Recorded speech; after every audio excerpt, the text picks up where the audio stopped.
પણ ભોળોનાથ પૂજાય, ભગવાન શિવ પૂજાય, એની અર્ધાંગના પાર્વતી અને ઉમા પૂજાય, પતિ પત્ની બે પૂજાય એમ નહીં, પણ બેના દીકરાએ પૂજાય, કાર્તિક અને ગણેશની પૂજા.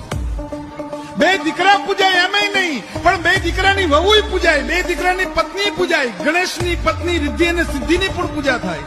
અને એકલી રિદ્ધિ ને સિદ્ધિની પૂજા થાય એમ નહીં, પણ એના દીકરા લાભ ને શુભ પૂજાય. અને એકલા દીકરાના દીકરા પૂજાય, પોતાની પત્ની પૂજાય, એવી રીતે નહીં, પણ એના ગળાના હરેણા ઘરેણા પૂજાય. એમ કહેવાય ગળાની માલિકા પહેરેલો સર્પ છે, એક ફૂંક મારે તો 14 ગામના લીલા કંચન ખંડને બાળી દે.